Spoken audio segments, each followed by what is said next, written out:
Subscribe to our YouTube channel and press the bell icon to get the latest updates.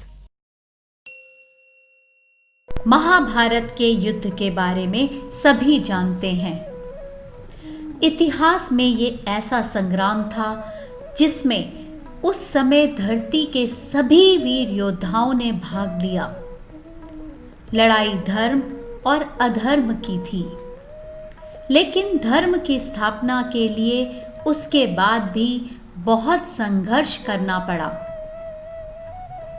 क्योंकि जहां पांडव धर्म के साथ थे तो कौरव अधर्म के साथ। पर विवशता में कुछ बड़े योद्धाओं को भी अन्याय के साथ खड़ा होना पड़ा, जिनका सामना करना पांडवों के लिए बहुत बड़ी चुनौती थी।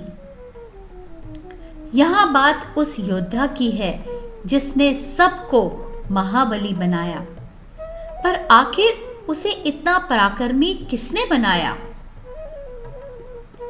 गुरु द्रोण ही वो योद्धा थे जिन्होंने अपनी विद्या से अर्जुन को धरती पर सबसे बड़ा धनुर्धर बनाया, पांडवों और कौरवों को अस्त्र शस्त्रों की शिक्षा दी, अपने पुत्र अश्वत्थामा को वीर बनाया। और वो स्वयं इतने सक्षम थे कि उन्हें कोई भी पराजित नहीं कर सकता था।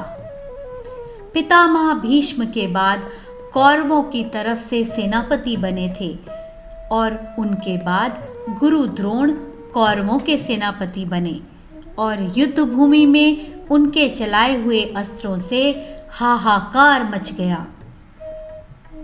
पर गुरु द्रोण को इतना शक्तिशाली किसने बनाया था?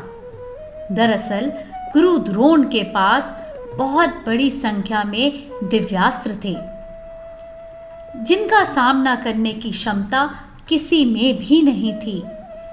किंतु ये दिव्यास्त्र उनके पास भी तो कहीं से आए होंगे, तो इसके पीछे भी एक कहानी है। कहते हैं एक बार भगवान परशुराम, जिन्हें शिव का अवतार भी माना जाता था, वो अपना सब कुछ ब्राह्मणों को दान में दे रहे थे।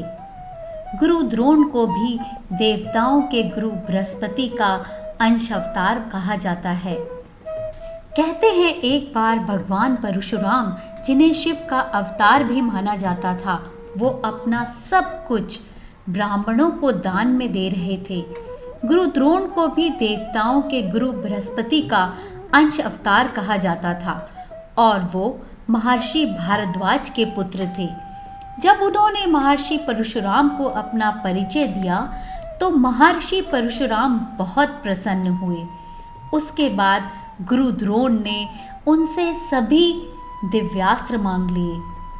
महर्षि परशुराम को भी यही लगा कि ये दिव्यास्त्र सही हाथों में सौंप रहा हूं, तो उन्होंने न सिर्फ उन्हें अपने समस्त दिव्यास्त्र दे दिए, साथ ही उन्हें प्रयोग करने की विधि भी सिखा दी, जिसके कारण गुरु द्रोण परम शक्तिशाली बन गए और उनसे युद्ध में नहीं जीता जा सकता था।